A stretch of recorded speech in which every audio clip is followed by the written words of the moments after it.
بسم اللہ الرحمن الرحیم۔ السلام علیکم ورحمۃ اللہ وبرکاتہ۔ جی ناظرین، امید کی جاتی ہے آپ تمام حضرات خیر و عافیت کے ساتھ ہوں گے۔ جیسا کہ آپ حضرات جانتے ہیں کہ ہم نے کورس شروع کرایا تھا کہ بورڈ پر نورانی قاعدہ کیسے پڑھایا جائے، تو آج کے سبق کے اندر ہم انشاءاللہ العزیز پڑھیں گے مفردات کے سبق میں ان غلطیوں سے کیسے بچا جائے۔ عام طور پر مفردات پڑھتے وقت ہم سے یہ غلطیاں ہوتی ہیں یا بچے اس طرح کی غلطیاں کرتے ہیں، ان سے کیسے بچوں کی اصلاح کی جائے، بچوں کو ان غلطیوں سے کیسے بچایا جائے، آج کے سبق کے اندر ہم انشاءاللہ العزیز اس چیز کو جانیں گے۔ اگر آپ بھی جاننا چاہتے ہیں اور اپنے بچوں کو ان غلطیوں سے بچانا چاہتے ہیں تو اس سبق کو آخر تک دیکھیے گا، انشاءاللہ یقیناً آپ کو فائدہ ہوگا۔ تو چلیے آج کا سبق شروع کرتے ہیں۔ سبق شروع کرنے سے پہلے چھوٹی سی گزارش، اگر آپ نے ابھی تک ہمارے چینل اور کچھ سیکھیں کو سبسکرائب نہیں کیا تو پلیز جلدی سے سبسکرائب کر کے بیل گھنٹی کو ضرور دبائیں تاکہ اس طرح کے مزید آنے والے اسباق بآسانی آپ تک پہنچتے رہیں، اور آپ کے جتنی دوست احباب پڑھنے پڑھانے سیکھنے سکھانے کے ساتھ تعلق رکھتے ہیں ان کو ہمارے چینل اور کچھ سیکھیں کے ساتھ ضرور جوڑیں تاکہ وہ بھی اس سے بھرپور فائدہ اٹھا سکیں۔ اور ہاں، اگر ہمارے اسباق پسند آتے ہیں تو ان کو لائک کر کے اچھا کمنٹ کر کے ہمارا حوصلہ افزائی بھی ضرور کر دیا کریں۔ تو چلیے آج کا سبق شروع کرتے ہیں اور پڑھتے ہیں مفردات کے سبق میں جو عام طور پر غلطیاں بچے کرتے ہیں ان سے ان بچوں کو کیسے بچایا جائے۔ پہلی غلطی جو عام طور پر ہوتی ہے وہ یہ ہے کہ دو حرف حروف کی ادائیگی میں ممکنہ غلطی مد میں کمی زیادتی ہوتی ہے، یعنی مد کے اندر کبھی کمی کر دیتے ہیں کبھی زیادتی کر دیتے ہیں۔ پچھلے سبق کے اندر ہم نے آپ کو بتلایا تھا دو حرف حروف کے اندر آپ نے ایک الف کے برابر مد اصلی کرنی ہے، تو یہ وہی بات ہے کہ مد اصلی کے اندر کمی یا زیادتی کر دیتے ہیں، یعنی ایک الف سے کم کھینچ لیتے ہیں یا ایک الف سے زیادہ کھینچ لیتے ہیں، تو یہ غلط ہے، ٹھیک ہے۔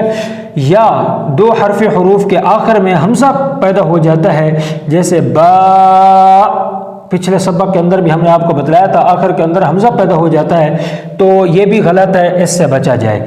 دوسری غلطی جو عام طور پر بچے کرتے ہیں اس سے بھی بچنا چاہیے، جیم، لام، میم، یہ تین حروف ہیں، ان میں ممکنہ غلطی درمیان میں نون غنہ کی آمیزش ہو جاتی ہے، درمیان کے اندر نون غنہ پیدا ہو جاتا ہے، جیسے جیم کی جگہ جیم، جیم اس طرح پڑھتے ہیں بچے، اسی طرح میم کی جگہ مینم، یعنی درمیان کے اندر نون غنہ کی آمیزش ہو جاتی ہے، تو یہ بھی غلط ہے، اس سے بھی بچا جائے۔ نمبر 3، دال اور ذال، یہ دو حروف ادا کرتے وقت آخری لام پر کبھی آواز ہلنے لگتی ہے، ٹھیک ہے، دال، دال، اس طرح آخر کے اندر آواز ہلنے لگتی ہے، یہ غلط ہے، اس سے بھی بچنا چاہیے۔ یا اسی دال اور ذال ہی انہی دو حرفوں کے اندر تشدید کی آمیزش آ جاتی ہے، آخر کے اندر دال، ل، اس طرح آخر کے اندر تشدید کی آمیزش ہو جاتی ہے، یہ بھی غلط ہے، اس سے بھی بچا جائے۔ نمبر 4، را مطلقاً پڑھتے وقت پر ہی پڑھیں گے۔ جب بچوں کو حروف مفردات پڑھا رہے ہوں گے، را درمیان کے اندر جو آئے گی یہاں پر اس کو پر ہی پڑھیں گے، ٹھیک ہو گیا۔ نمبر 5، سین اور شین کی ادائیگی میں آخری نون کو غنہ کی طرح بعض بچے پڑھتے ہیں، یہ سراسر غلط ہے، اس سے بھی بچا جائے۔ یعنی کیا کرتے ہیں، آخر کے اندر یا درمیان کے اندر نون غنہ کی آمیزش ہو جاتی ہے، تو یہ بھی غلط ہے، جیسے سین کو سین، سین، اس طرح آخر کے اندر غنہ پیدا ہو گیا، یا درمیان کے اندر نون غنہ کی آمیزش ہو جاتی ہے، سینن، سینن، اس طرح یہ دونوں غلط ہیں، اس سے بچوں کو بچایا جائے، ٹھیک ہو گیا۔ نمبر 6، صاد اور ضاد کے آخر میں قلقلہ کرنا ہے، یہ پچھلے سبق کے اندر ہم نے آپ کو بتلایا تھا، آخر کے اندر جو دال ہے، دال کے اوپر صاد اور ضاد، ان دونوں حرفوں کے آخر کے اندر جو دال ہے ان کے اندر قلقلہ کرنا ہے، اور ان کی ادائیگی میں درمیان میں وہ بھی نہ پڑھیں، جیسے بعض لوگ پڑھتے ہیں صاد، ضاد، صاد، ضاد، اس طرح پڑھتے ہیں، آخر درمیان کے اندر وہ پیدا ہو جاتی ہے، یہ بھی غلط ہے، اس سے بھی بچا جائے، ٹھیک ہو گیا۔ اچھا، یہ بھی غلط ہے، اور ان دونوں حروفوں کو یعنی صاد اور ضاد ان دونوں کو موٹا پڑھنا ہے، موٹا کر کے پڑھنا ہے، یہ ٹھیک ہو گیا، یہ پچھلے سبق کے اندر بھی ہم نے آپ کو بتلایا تھا، اور ان کی الف کو بھی واضح کرنا ہے، یعنی صاد، ضاد اس طرح پڑھنا ہے، صاد، ضاد اس طرح نہیں پڑھنا، اور ان کی ادائیگی کرتے وقت مد بھی پوری کرنی ہے۔ پچھلے سبق کے اندر ہم نے آپ کو بتلایا تھا 3 حرف حروف کے اندر 5 الف کے برابر مد کرنی ہے. اگر چھوٹا بچہ 5 الف کے برابر مد نہیں کر سکتا، 1 الف سے زیادہ کھینچ لیتا ہے تو بھی کافی ہے. تو ان حروفوں کو ادائیگی کے وقت آپ نے مد پوری کرنی ہے اور ہونٹوں کو بھی گول نہیں ہونے دینا. جس طرح ہونٹ اگر گول ہوں گے تو وہی وہ پیدا ہو جائے گا، یہ غلط ہے. اس وجہ سے ہونٹوں کو بھی گول نہیں ہونے دینا ان دونوں حرفوں کے وقت. ٹھیک ہو گیا. نمبر 7، تو اور ضا کی ادائیگی میں درمیان میں وہ پیدا نہ ہونے دیں. جیسے بعض بچے پڑھتے ہیں توا زوا، اس طرح درمیان کے اندر وہ پیدا ہونے سے بالکل اجتناب کرنا چاہیے، بچوں کو بتلانا چاہیے.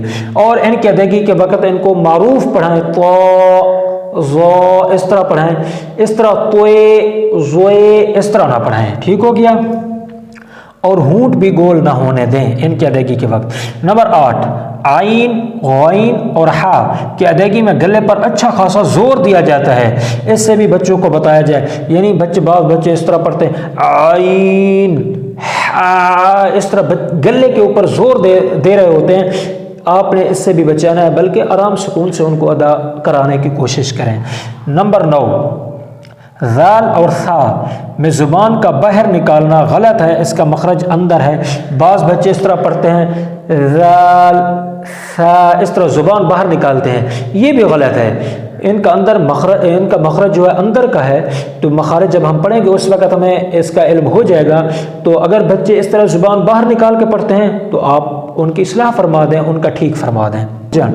نمبر 10، قاف میں صفت استعلاء کی وجہ سے زبان کی جڑ اوپر کے تالو کی طرف اٹھے گی لیکن تالو کے اوپر لگے گی نہیں، جبکہ کاف جو باریک ہوتا ہے اس کے اندر زبان اوپر کے تالو کی طرف اٹھتی بھی ہے اور اوپر کے تالو کی طرف لگتی بھی ہے.